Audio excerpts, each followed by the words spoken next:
சீசனில் கிடைக்கும் போதே மறக்காமல் இதை செஞ்சு உங்கள் வீட்டில் இருக்கவங்களுக்கு கொடுத்து சாப்பிட்டு என்ஜாய் பண்ணுங்கள். அப்படி இல்லைன்னா ரொம்ப மிஸ் பண்ணுவீங்க. எத்தனை தடவை செஞ்சு சாப்பிட்டாலும் சலிச்சு போகாத மாங்காய் பச்சடி திரும்ப திரும்ப சாப்பிடணும்னு ஆசையாக இருக்கும்ல. 2 கிளிமூக்கு மாங்காய் எடுத்திருக்கேன். அதை இந்த மாதிரி சின்ன சின்னதாக கட் பண்ணி எடுத்துக்கோங்க. கடாயில் வந்து எண்ணெய் சேர்த்துக்கலாம், கடுகு, அதுக்கப்புறம் கறிவேப்பிலை, வரமிளகாய், நம்ம கட் பண்ணி வச்சுருக்கிறேன் இந்த மாங்காய் சேர்த்துட்டு ஒரு 2 நிமிஷம் எண்ணெயில் வதக்கி விட்டுக்கலாம்.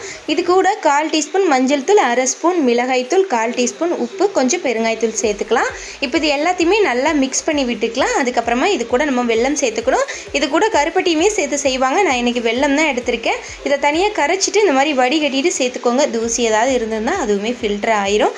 இப்போ வெல்லம் சேர்த்து நல்லா கலந்துட்டு 2 நிமிஷம் நல்லா மிக்ஸ் பண்ணி விட்டு அப்படியே ஒரு மூடி போட்டு விட்டுருங்க. 8லேருந்து 10 நிமிஷத்துக்குள்ளே மாங்காய் பச்சடி சூப்பராக ரெடி ஆயிரும். காரமாக, புளிப்பாக, இனிப்பாக, செம்ம டேஸ்ட்டாக இருக்கும். மிஸ் பண்ணாமல் கண்டிப்பாக நீங்களும் இந்த சீசனில் கிடைக்கும் போதே மாங்காய் வாங்கி ட்ரை பண்ணி சாப்பிட்டு என்ஜாய் பண்ணிக்கோங்க. இந்த மாங்காய் பச்சடி செய்யும்போது முக்கியமான விஷயம் நோட் பண்ணிக்கோங்க. மாங்காய் வந்து நல்லா வெந்திருக்கணும், ரொம்ப குழஞ்சி போயிடக்கூடாது. அப்போ தான் சாப்பிடும்போது நல்லா டேஸ்ட்டாக இருக்கும். இந்த மாங்காய் பச்சடியை நீங்கள் எந்த சாப்பாடு கூட சாப்பிட்டாலுமே சூப்பராக அது கூட மேட்ச் ஆகி நல்லா டேஸ்ட்டாக இருக்குங்க. மெயினாக பார்த்தீங்கன்னா வெரைட்டி ரைஸ் எல்லாத்துக்குமே செம்ம டேஸ்ட்டாக இருக்கும். கண்டிப்பாக ட்ரை பண்ணி என்ஜாய் பண்ணுங்கள்.